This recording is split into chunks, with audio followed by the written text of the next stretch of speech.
Founded by Brigham Young and several other Mormon followers in 1847, Salt Lake City, Utah is still home to the headquarters of the Church of Jesus Christ of Latter-day Saints and the missionaries who ride bikes, often wearing neckties as they endeavor to spread their faith in believers. Salt Lake is on average more than 4,000 feet above sea level and gets its name because it's surrounded by the Great Salt Lake on one side and steep mountain ranges on the others. Its climate is characterized as subhumid or a dry summer continental climate, meaning it experiences wet winters and hot, dry summers. Summers with the majority of days above 90 degrees Fahrenheit and a few like the day the Belize national football team rolled into town with the thermometer registering more than 100 degrees Fahrenheit, but with little or no humidity. This hot, dry city will be home for the team as they get ready to do battle against Costa Rica in Game 2 of the Gold Cup 2013. Preparations began soon after, with the team having a late business dinner to review the game against the US and an early breakfast to look at the Costa Rica-Cuba game. By mid-morning, they were off to the first of 2 training sessions for the day at a nearby high school football pitch. But how does the head coach use a blowout as a lesson and move on even when his decisions are being heavily scrutinized on social media regarding the choice to utilize Shane over Woodrow? When you're going into a game like this against the U.S., the coaching staff, we felt that Shane's experience going into that game was something that we definitely wanted to be a factor for us. As you could see, a lot of the players, they didn't look so confident in the game because the game was so big. I don't think that would have happened with West, but ultimately we just made a decision that we thought it would have helped the team and have more confidence with Shane there as well. So I understand Facebook is becoming quite the popular coaching network, but you know, ultimately we have to go with what we see as the best fit at the time, and we thought it was Shane. Now, moving into the game with Costa Rica, how do things change? Well, speaking on the keeper situation, West is going to be starting, so we decided that it would be the right thing to rotate them and give West a game. So he's going to be starting the game, and then ultimately we have to regroup and get back to the basics that we were taking care of so well before the U.S. game. You know, if you look at the game against the U.S., we were organized, but we just were not aggressive enough. You know, we were giving them too much respect. So against Costa Rica, we have to have more confidence. We have to have the confidence on the ball to keep the ball more. And defensively, we have to make sure that everyone has a good understanding of their role. And we had a good training today. And I think the group is, they're going to be on track. But again, they're going to have to step on the field and make it happen on Saturday. But can the team make it happen when key players are facing injuries and even personal crisis off the field?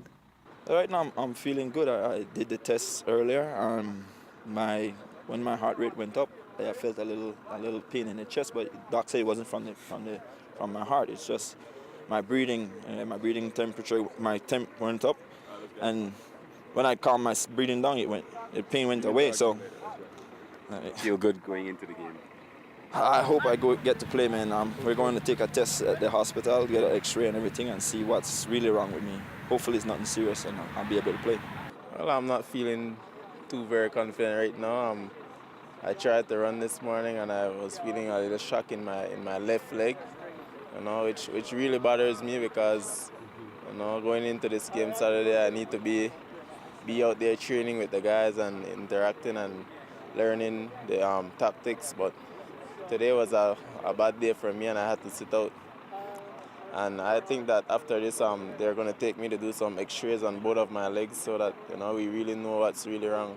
But before the next 2 games, there's some unfinished business that the international media was hoping to address, as they had finally gotten word of the game-fixing offers to the Belizean players, and at today's first practice, they were out in full force.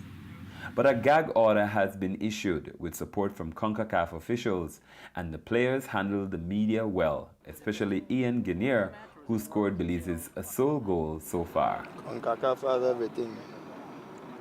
don't want to get into any details about it. Ghanaier has also been personally basking in the limelight with global interviews that included a phoner with Mike Graham from TalkSport, the biggest national commercial sports radio station in the UK. It was like a dream come true. I never know one goal could like change your whole life. You know, everything just start coming in my favor now. Like a lot of things where I'm a dream about, like they come to me 1-1. For real, and I feel so good for get a call all the way from England.